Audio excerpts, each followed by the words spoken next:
คนติดอยู่หลังคาแล้วโอ้ย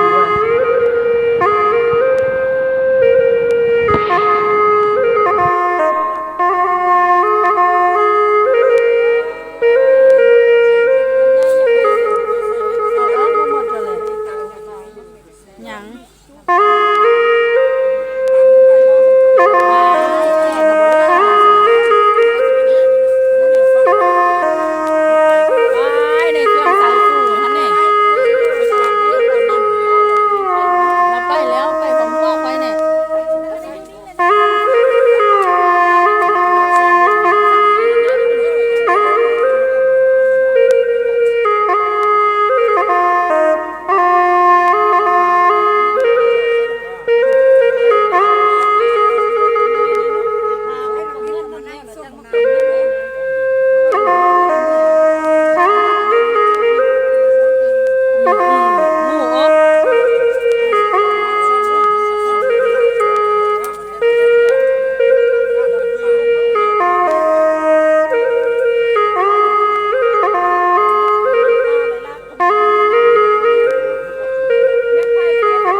มีคนติดอยู่หลังคาแล้วโอ้ยดูอ่ะ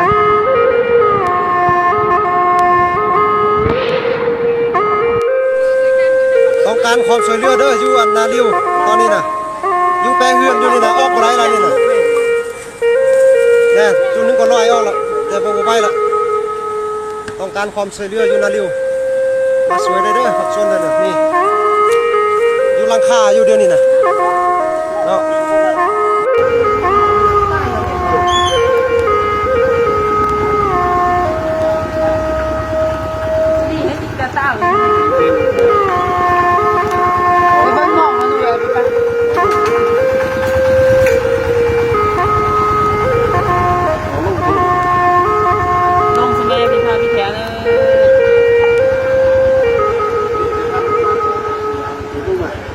อันรถเอาสวนยังอยู่ที่นี่อยู่ข้างเฮือนอยู่นี่รถมันยังสื่อมือเมื่อเอาออกหลายซ้ำอยู่นั่นเคยเห็น